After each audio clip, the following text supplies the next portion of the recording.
Good evening and welcome back to our weekly question and answer series for nash.org. Question: I by mistake made a bracha on adlukas haner before lighting the candles. Can I still light the candles? The question is a very geschmacky question. We know that the poiskim say, some poiskim say, that a person says a bracha on lighting the candles on Shabbos, it's already Shabbos, and therefore we make the bracha after you light the candles. Because if you say the bracha before lighting the candles, it's already Shabbos, so you cannot light the candles. So therefore we light the candles first, and only after we finish lighting the candles we make the bracha.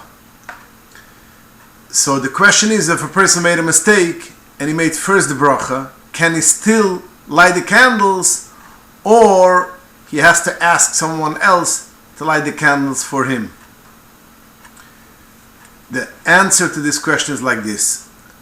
The poskim say that although we paskin like the poskim which say that when you make a bracha it's already Shabbos, but there's a halacha in Shekinah that if a person is makabel Shabbos b'tuas, he made a mistake. That means he thought it's dark, it became cloudy, very cloudy, middle of the winter, snowstorm, dark, and he thought it's late already, so he went and he light the candles.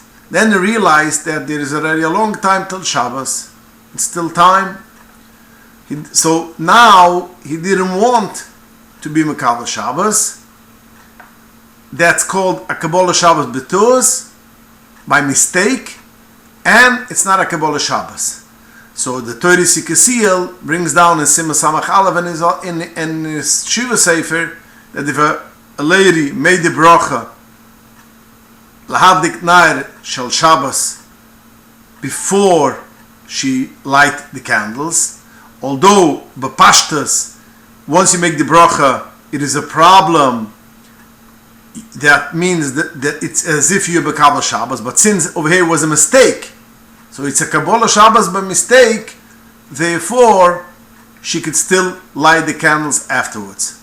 That's one reason. Second reason is, after all, there are a lot of Rishonim which hold that lighting the candles is not a Kabbalah Shabbos, although we don't paskin like that, but at least there are a lot of Rishonim which hold like that, which is also the Mechaber himself paskin like that Rishonim. So although the Ramud does not paskin like that, we could still, b'matzav, if she made a mistake, we could use the Mechaber b'shas adchak b'de'evet, and she could still make light the candles afterwards. And this is how the Bayer Moshe paskins, the Berch Sabayis paskins. Yes, you could still light the candles afterwards. Question: does a lady that had a baby say the bracha ha'tov והמטיב?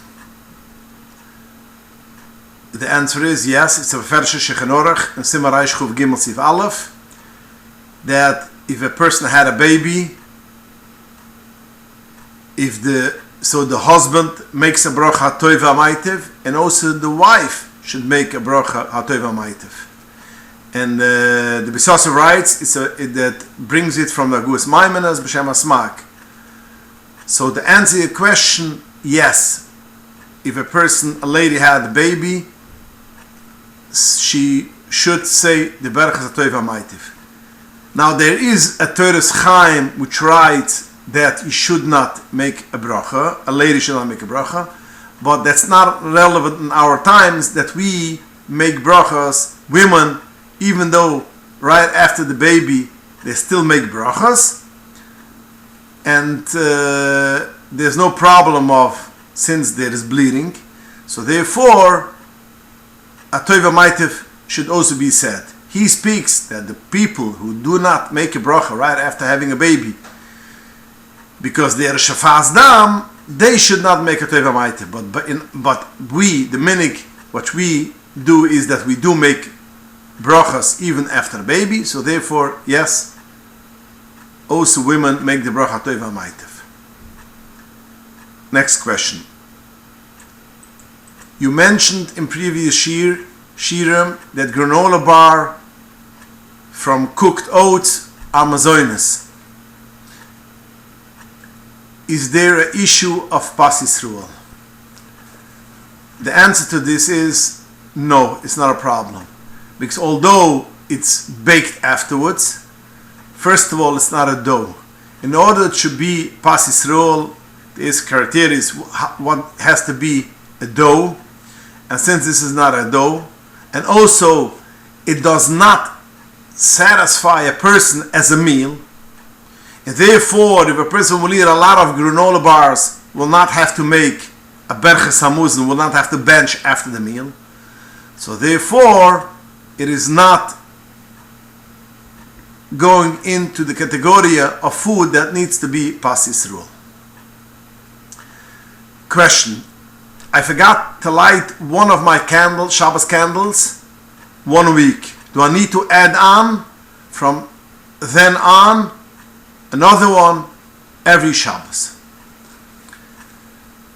The halacha is, the Ramur brings down, if a person forgot to light Shabbos candles once, she should from now on add on a candle every week.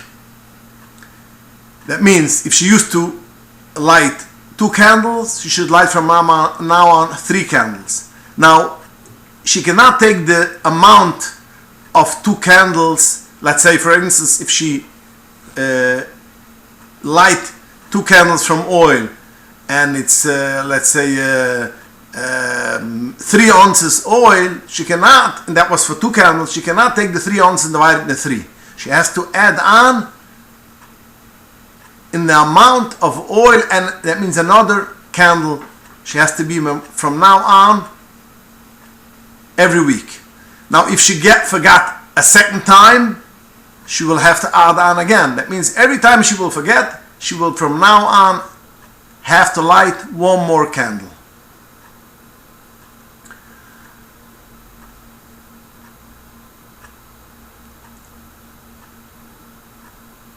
Some poskim will say that if she forgot to add on, if she got to light the candles, she could make bigger candles. That means if till now she used to light a candle of 3 hours, then she doesn't need to have to be moisav a candle. She could be moisav in the amount of the candle. That means from now on lighting a candle which burns for 4 hours, or in oil, extra oil. But the poskim say, the Rabba says, you shouldn't rely on this. Only a person which is very, very poor, and to add on a candle is a very big expense for her, then she can only add on a little bit of a candle or a little bit of the oil. So in our case, usually the minig is, we are not going into the category of Isha Aniya, very, very poor woman. So therefore, if a person forgets to light a candle, Shabbos candles, she lights from now on an extra candle.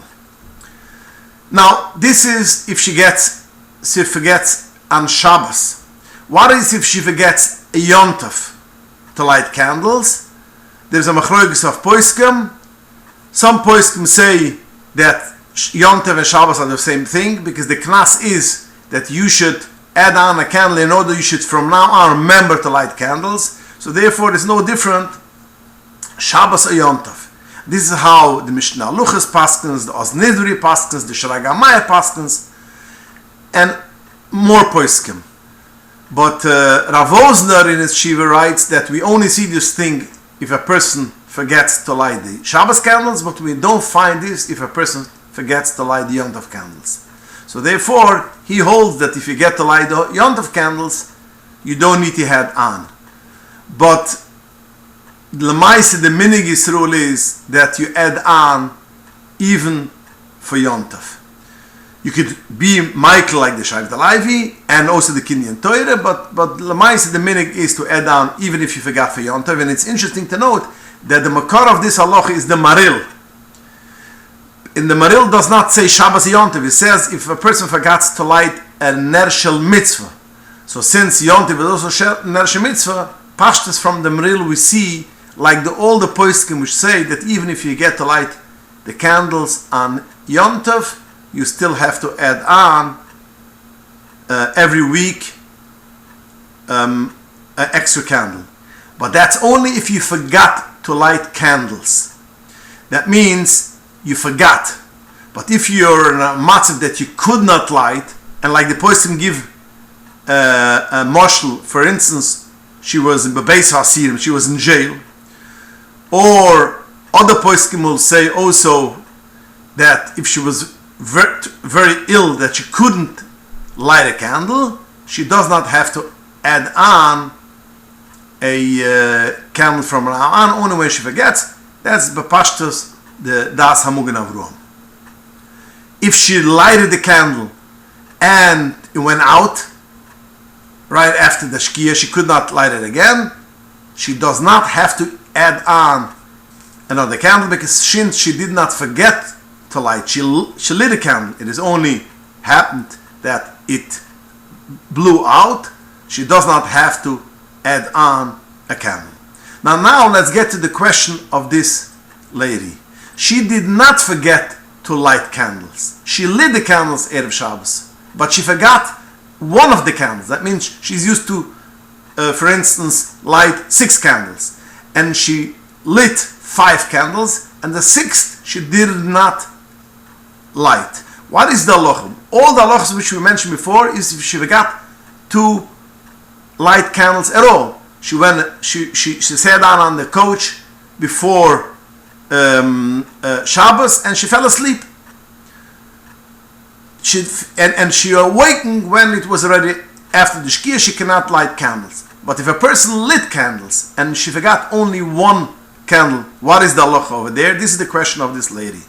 The answer to this is we have a machloikas. The Pri Megudam writes that even if you forgot only one candle to light, you still have to be moist of a candle. That means you still have to add on from now on candles every week. And this is also how the Eliyarabba paskins. He brings the B'Shem the Maril, the Derech HaChaim, in a bunch of other poskim. The Mishnah Brira in Bir Alucha, Simar Reish Samach Gimel, Sif Aleph writes, no, only if she forgot totally to light candles, then she has to add on. But if she did not forget to light candles, she lit the candles, only one candle she forgot to light, she does not have to add on a candle. He says, since this whole halach is a chiddush, you don't have to add on to the chiddush. Einach bo ele chidusha. But lamais the poiskim, the Kinyan Torah, the Moevahulas, and other poiskim, right, that the minig is not like that. The minig is that if a person even forgot even one candle, you should add on from now on every week another candle. Rav Osner makes it interesting acharua. He says, if you forgot one candle, 1 week you should add on a candle, only for 1 week, and then you can go back as much as you lit before. So again, most of the poskim say that you should add on a candle every week. Some poskim, the Mishnah Brira says that you don't need to add on. Other poskim say that the lamais, the minig is like the Pri Megudam and the Eliyarabba, that you are moisef from now on every week. And the Mishnah in the Rav Osner says you should add on for 1 week, and the rest of the weeks you don't need to add on. Next question.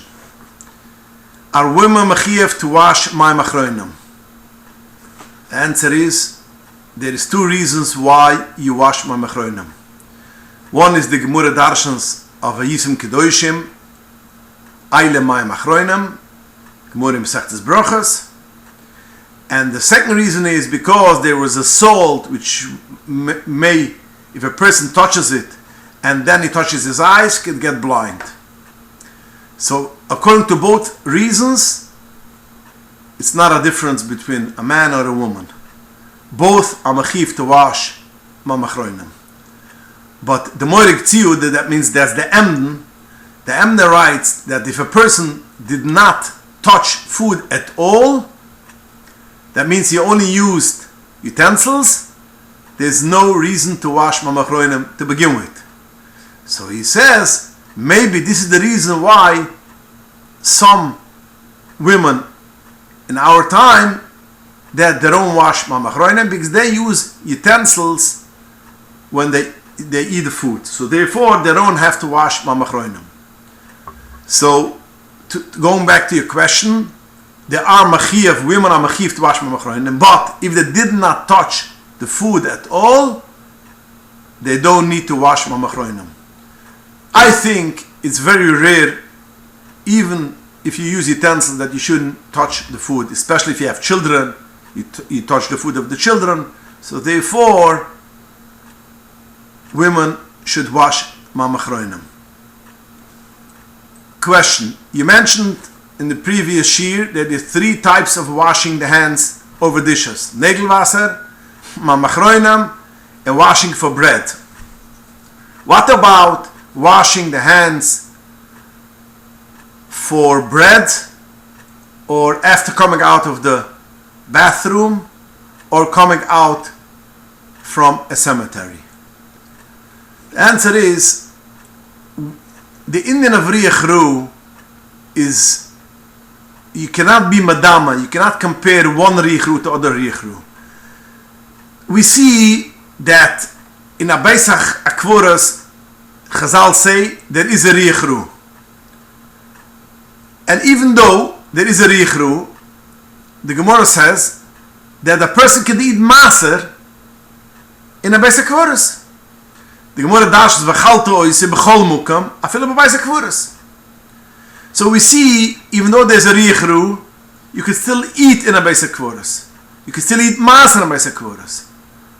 So we cannot be madama one riechru to other riechru. Wherever we find that it is a problem to step on it, on the water which was washed, because there's riechru, we have to be makpat. Wherever we don't find, we don't find. So by negelwasser, we find. By mamachroinam, we find according to some poskim. But by washing the hands to bread, or washing the hands coming out of the bathroom, or by sakkuras, we don't find. So therefore, you don't have to be makpat. You shouldn't wash the hands on kalim. Question: could you kindly clarify the following? Can a negelwasser shissel be used for a housework such as mopping the floor? Yes, you could use it as mopping the floor. There's no problem. You don't use it anything which you're going to use it for food, taking your mouth, but to mopping the floor, there is no problem.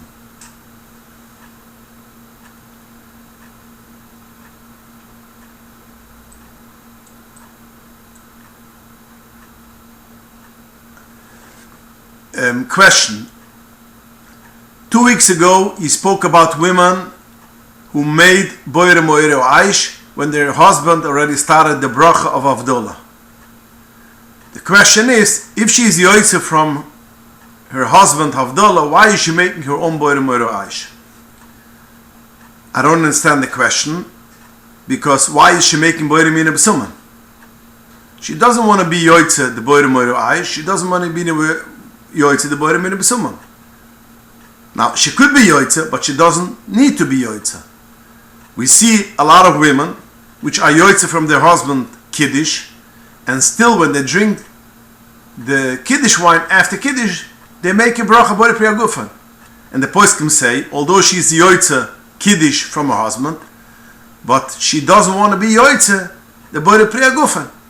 So the same thing will go to this bracha, moire moire aish, moire moire besumim. Although she's yoitze the whole Havdalah from her husband, but still she wants to make a bracha, moire moire aish, and moire moire besumim, and therefore the question is relevant. Okay, we'll stop here. Please join us for next week's shiur and send in your shalas to inbox@anash.org. Thank you, good night, and have a wonderful week.